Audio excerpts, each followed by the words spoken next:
welcome back. I think it's been a day or two, maybe, since I did another video. This video is about the disaster that happened at Chernobyl and the history on it.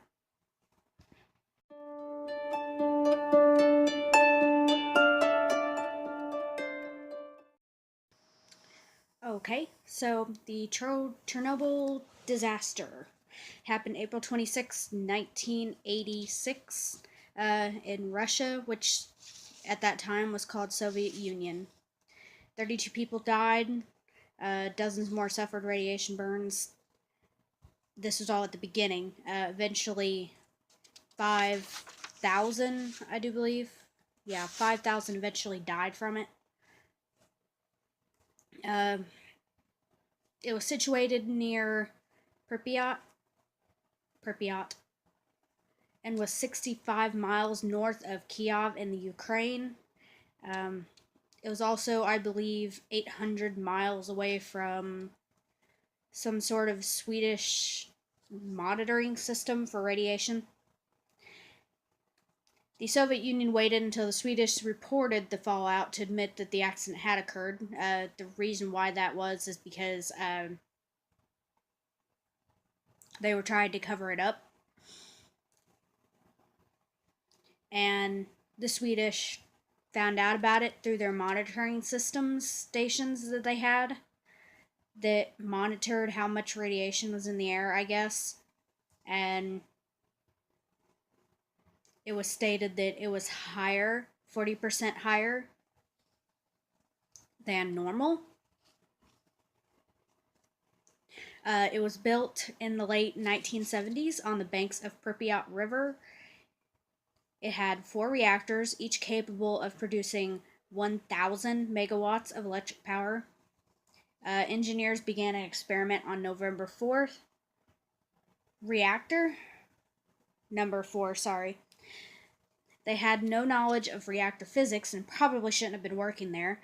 They wanted to see if the reactor could run emergency water pumps on inertia power. That means basically they shut off the power and it still spins as it's shutting down.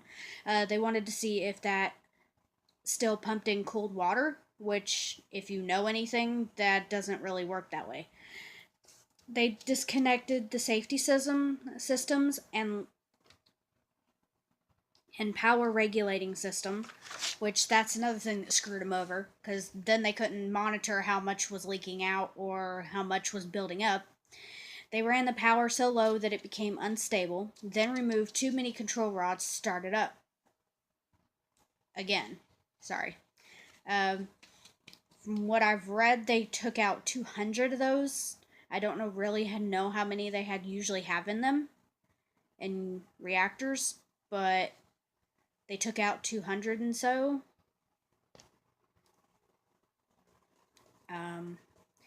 At 1:23 a.m., they shut down the turbine engine to see if its inertial power spinning could power the reactor's water pumps. It failed, obviously. It didn't pump in enough. And so, without cooling water, the power surged. After inserting the 200 some control rods back into the reactor all at once, which is a dumb idea in itself, it blew off the steel lid / concrete lid that was on the reactor. During the fires and explosion, 50 tons of radioactive material were released into the air. Pripyat was evacuated. A cover-up was attempted, but Swedish radiation monitoring stations, as I mentioned earlier, 800 miles away, reported levels of 40% higher than normal.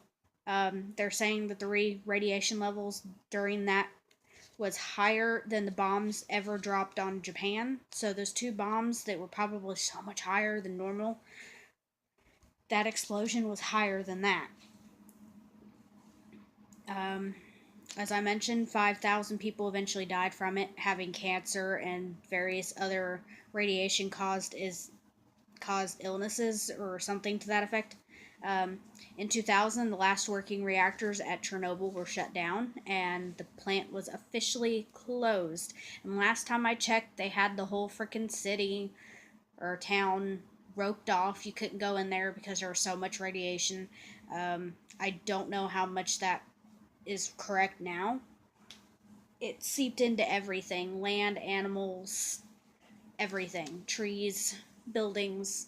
So,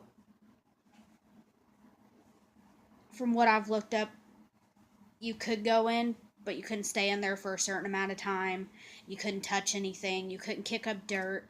You couldn't pick up anything. And it was just a very bad idea all around to even probably breathe in the air. So I don't know if it's like that now. I do know that at some point in his time it will eventually slow down so it's not as radioactive, but I don't know when that will be. So that was my video on Chernobyl. I'm running out of things to make videos on, and I officially have an apartment now. So I don't know when I'll be able to move in, but I do know that I will not have Wi-Fi during those times. I will upload videos.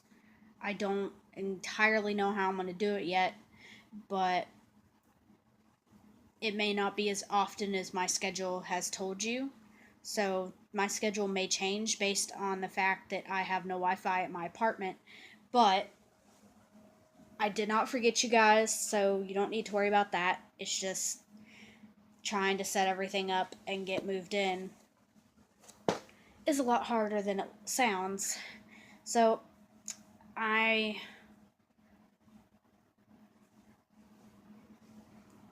will probably not upload on Monday, because considering that's when the power people are coming out to switch over my power, and that will be it. So, with that said, stay tuned. There will be upcoming videos. I just don't know when. So be patient. And I will see you guys next time in the next video.